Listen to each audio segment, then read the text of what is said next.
L'invité de la matinale, Louis Dauphren, Étienne Pépin. Yes, we can. Ça fait longtemps qu'on n'avait pas entendu le slogan. Il a été ressuscité cette nuit par la candidate démocrate à la présidence américaine. Kamala Harris était à Clarkson, en Géorgie, pour galvaniser ses partisans avant l'élection du 5 novembre prochain. La vice-présidente américaine était accompagnée de Barack Obama et du chanteur Bruce Springsteen. La légende américaine du rock a chanté son rêve américain avec 3 tubes: The Promised Land, Land of Hope and Dreams and Dancing in the Dark. On va en parler avec notre invitée ce matin, Rama Yad, ancienne ministre française établie désormais aux États-Unis. Elle est directrice Afrique et Senior Fellow Europe pour Atlantic Council à Washington. L'Amérique, dit-on, oui, parce que l'Amérique, dit-on, donne des leçons au monde entier, mais il y a des leçons à tirer de l'Amérique, et en particulier l'Europe a des leçons à tirer de l'Amérique, et c'est ça qui est intéressant dans l'essai de Rama Yad, qui est un essai sur la nation et la puissance. Auteur donc des leçons de l'Amérique, nation et puissance chez l'Harmattan. Rama Yad, bonjour. Bonjour. Merci d'être avec nous ce matin. La campagne américaine, c'est plus que de la politique, c'est un show. Cette nuit, cela a été une démonstration de force de ce que l'Amérique politique peut produire de meilleur. Après Taylor Swift, le grand Bruce était là, Eminem aussi est passé il y a quelques jours, Barack Obama, fil rouge de tous ces spectacles. C'est effectivement une performance d'abord. Il faut dire que Kamala Harris a levé $1 milliard, battant le record de l'histoire politique en matière de levée de fonds, ce qui autorise sans doute de telles folies. Est-ce que c'est ce qui permet de garder le lien entre les politiques et la population, entre les élus, entre les candidats, et puis ceux qui votent pour eux, contrairement à ce qui se passe en France, où on voit un fossé se creuser? C'est la culture américaine de la pop, du cinéma, de l'image, de la publicité. On est en plein cœur de ce qu'on appelle l'American Dream, le rêve américain, à forte dose de spectacle. Mais attention, il y a quand même aussi une réalité que rappelle la base encore très forte du Trumpisme, une base en colère, avec des revendications. Donc, on se rappelle qu'Hillary Clinton avait eu beaucoup de stars d'Hollywood autour d'elle en 2016. Ça ne l'a pas fait gagner pour autant. Donc, voilà, il y a à la fois le spectacle, le show, et puis il y a aussi la réalité qu'il ne faut pas oublier. Les Américains, Rama Yad, se déterminent au dernier moment. Oui, tout à fait. Contrairement aux Français, les Américains se décident dans la dernière semaine. Et si on comparait l'état des sondages pour les précédentes élections à la même période, le vainqueur annoncé n'est pas celui qui a finalement gagné. Donc, mais il n'y a pas une base d'électeurs, un socle de voix, une réserve de voix, comme on dit en France. On ne vote pas traditionnellement, qu'on soit de telle ou telle famille ou telle région, traditionnellement pour tel ou tel parti? Si, c'est pour ça que les deux camps ont fait le plein. Les deux camps ont fait le plein, et le nombre d'États clés qu'on appelle les swing states, qui balancent en fait, qui font pencher la balance d'un côté ou de l'autre, est passé de 7 à peut-être 3, 2 aujourd'hui. Donc c'est pour ça que beaucoup disent ça va être une élection serrée où ça va se jouer Michigan, Pennsylvanie, Wisconsin, voilà, autour de quelques milliers de voix. Et c'est là où aussi les troisièmes candidats et les autres candidats dont on ne parle jamais, au-delà de Trump et Harris, il y a d'autres candidats aussi qui seront sur certains bulletins de vote, notamment Jill Stein, l'écologiste, qui a une volonté de mettre en avant la question humanitaire à Gaza, et pour l'électorat musulman du Michigan, ça peut compter. Et qui peut être décisif, parce que même ces quelques dizaines de milliers de voix, ça peut faire basculer l'État. La dernière fois, ça a fait basculer l'État. En 2016, 33 000 voix qu'avait obtenu Jill Stein, qui est déjà candidate, et Hillary Clinton a perdu. Ça ne veut pas dire que si elle n'avait pas été là, ses voix seraient reportées sur Hillary Clinton. Mais en tout cas, ça a suffi pour la faire perdre. Rama Yad, sur votre itinéraire, parce que quand même, vous êtes ancien ministre de Nicolas Sarkozy, on vous a connu dans les années 2000-2010, vous avez occupé divers postes et vous avez été promu en quelque sorte par le sarkozysme flamboyant qui est arrivé en France. Et puis après, donc les années 2010-2015, vous étiez dans l'opposition, puis vous êtes parti aux États-Unis, Banque mondiale, Atlantic Council, qui est un laboratoire d'idées. Qu'est-ce que vous faites dans ce laboratoire d'idées? Vous êtes au service maintenant de l'oncle Sam? Non, parce que ce n'est pas une organisation gouvernementale. Il s'agit d'un centre de recherche international, on appelle ça un think tank, c'est-à-dire c'est un lieu d'influence. C'est pas juste un lieu où on fait des publications, c'est au cœur du pouvoir mondial qui est Washington. Eh bien, Atlantic Council, comme d'autres, comme la Brookings, comme USIP, comme CSIS, sont des organisations qui influencent la politique américaine et la politique globale. on conseille aussi des gouvernements européens, des gouvernements africains, asiatiques, le secteur privé, les grandes fondations américaines, les grandes entreprises dans le domaine de l'énergie renouvelable, des minéraux stratégiques, de la sécurité, de la gouvernance. Voilà. Et vos sujets à vous, c'est quoi? Vous êtes directrice de la section Afrique and Senior Afrique. Fellow Europe. Parce que je suis née au Sénégal et j'avais envie de travailler sur l'Afrique. L'Afrique, c'est quoi? C'est un être humain sur 4 sera africain dans 30 ans. C'est juste, en 2024, c'est l'endroit, enfin, la moitié des pays à plus fort développement, à plus forte croissance économique sont en Afrique.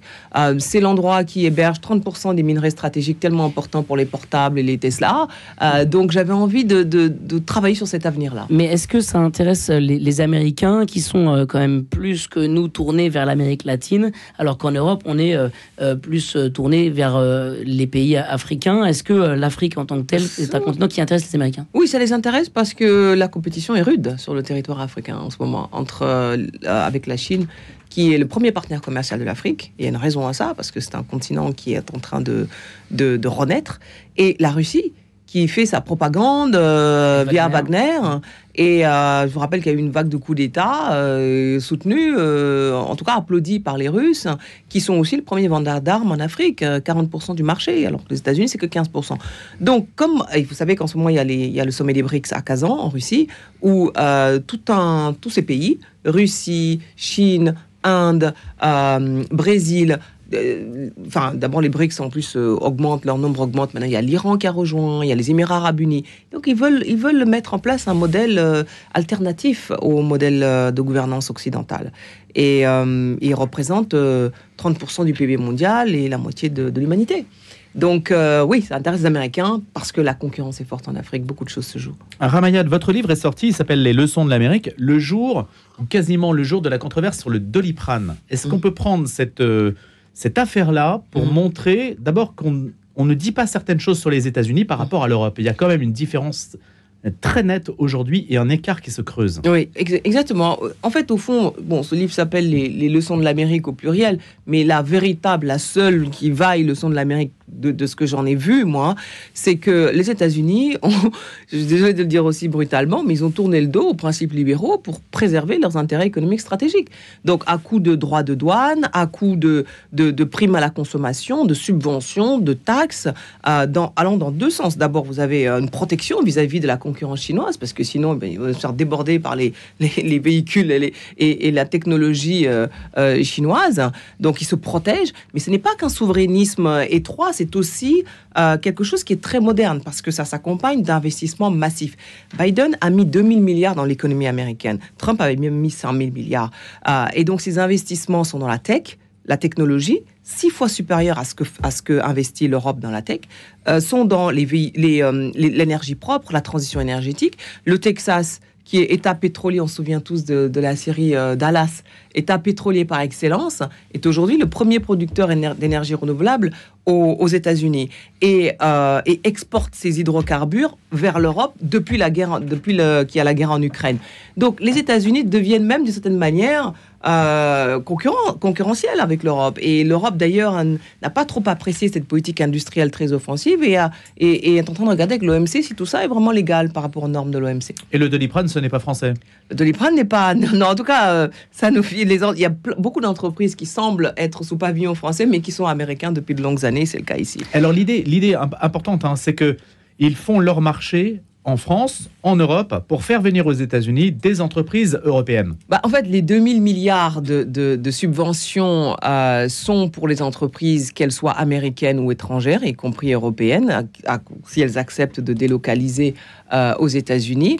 Donc, on a vu cet épisode qui s'est passé récemment avec l'entreprise qui a été rattrapée in extremis, l'entreprise suisse installée en Allemagne, Meyer Burger, puce électronique, qui a été attirée par des subventions, 2 milliards de subventions proposées par les Américains et voulait s'installer à Colorado Springs. Voyez, donc ça suppose que les Européens... alors, il ne s'agit pas de considérer les États-Unis comme un concurrent. Non, la concurrence se joue plutôt avec la Chine, qui a des capacités de production en technologie propre 3 fois supérieures. Donc, ils peuvent, à leurs besoins, donc ils peuvent inonder le marché européen.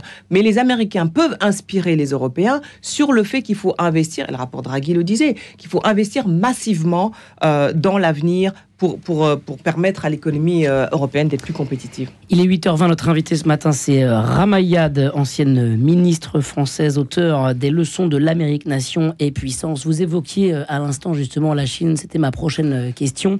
Est-ce que aujourd'hui les Américains vont voter avec dans le viseur la Chine? Oui, alors... on parle beaucoup de polarisation quand il s'agit des États-Unis, avec des camps dressés les uns contre les autres, Trump, Harris, etc. Mais il y a un domaine où les deux pensent exactement la même chose et font exactement la même chose, c'est par rapport à la concurrence chinoise. Ils veulent se préserver de la concurrence chinoise. Ils ont peur ? Ils veulent se protéger. Non, ils n'ont pas peur parce qu'ils attaquent. Au contraire, regardez. Prenons notre exemple, la conquête spatiale. Elle est repartie, la conquête spatiale. Depuis Yuri Gagarin, avec les Russes, les Américains avaient plié le match, si je puis dire, en envoyant un homme sur la Lune, et depuis 69. Donc maintenant, ça repart. Les Chinois ont fait l'opération Lapin de Jade sur la face cachée de la Lune. Et en face, les Américains reprennent l'aventure spatiale avec James Webb, le télescope qui a ramené des images formidables il y a 15 000 milliards d'années. Et aujourd'hui, c'est Elon Musk qui est l'élément qui est au front de cette conquête spatiale. 85% des satellites lancés par les États-Unis sont des satellites de Starlink d'Elon Musk. Et il reçoit. C'est l'Amérique dans sa splendeur, quoi. C'est une entreprise privée qui va faire la conquête de la Lune. Exactement. En 20 ans, il a reçu 15 milliards de subventions par les démocrates comme les républicains. Donc, il n'y a pas que lui d'ailleurs, il y a aussi Blue Origin avec James Bezos qui possède Amazon.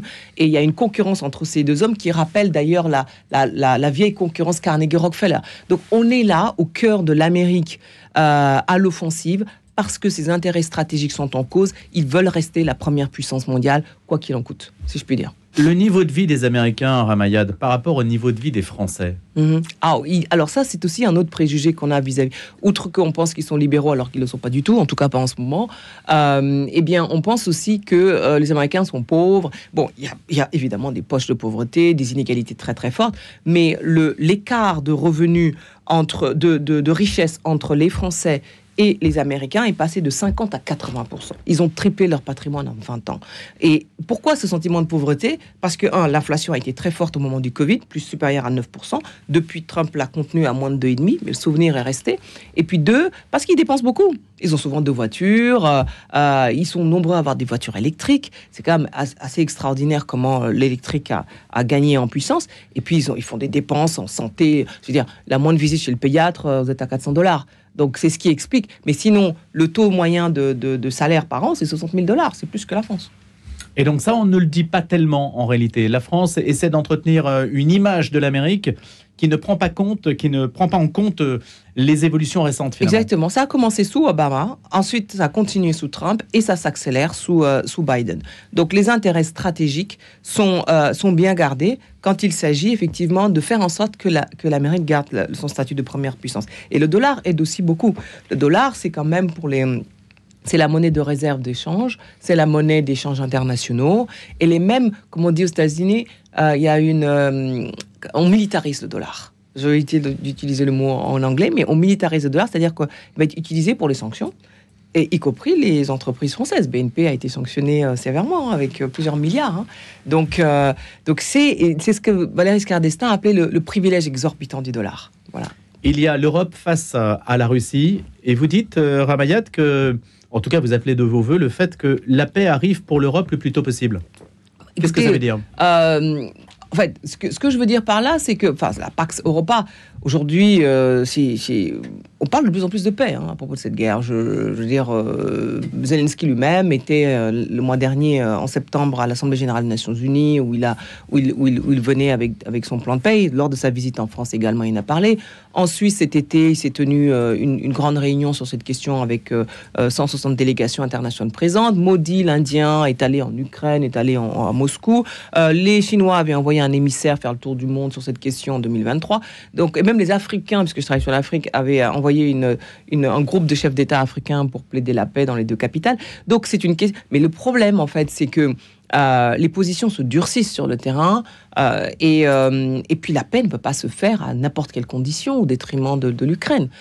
Quand Donald Trump dit avec moi, la paix sera faite en quelques jours entre la Russie et l'Ukraine, mais on ne sait pas comment il va faire ça. Et surtout, qu'est-ce qu'il va advenir de la Crimée? Qu'est-ce qu'il va advenir des 4 oblasts sur lesquels la Russie entend maintenir son contrôle? Qu'est-ce qu'il va advenir de la CPI qui menace Poutine? Donc, c'est des questions encore ouvertes. Alors, moi, je voudrais qu'on termine cet entretien, si vous le voulez, Ramayad, il nous reste 1 minute, avec Kamala Harris qui doit prononcer un discours symbolique mardi prochain à Washington sur l'ellipse. C'est ce lieu entre la Maison Blanche et l'obélisque de Washington, voilà, au cœur de la capitale américaine. Cette élection-là aura lieu donc vraiment dans 1 semaine. Et ce discours aura lieu à l'endroit même où l'ancien président avait harangué ses partisans juste avant qu'il n'attaque le Capitole le 6 janvier 2021. Kamala Harris explique que ce sera un réquisitoire final. À quoi est-ce qu'on va assister là dans les prochains jours aux États-Unis? Quelle est l'ambiance là? C'est tendu, c'est euphorique, c'est quoi l'ambiance aux États-Unis? L'ambiance elle est tendue parce que c'est pas une élection comme une autre. Je vous rappelle, vous venez de le dire, l'attaque du 6 janvier. Vous commencez par là d'ailleurs dans votre essai. Oui, c'est l'état de la démocratie américaine. C'est comme ça qui est en jeu. Est-ce que l'Amérique pourra rester une démocratie telle qu'on l'a toujours connue? Lorsqu'on interroge Donald Trump et qu'il dit qu'on lui demande quand chaîne un étude de Fox lui demande s'il sera un dictateur, il dit sauf le premier jour, seulement le premier jour. Donc et il y a encore la moitié des Américains qui pensent que l'élection 2020 a été volée. Donc c'est ça qui est en jeu. Alors on va suivre ça évidemment. Merci beaucoup Ramayad d'avoir été notre invité ce matin sur RCF et Radio Notre-Dame.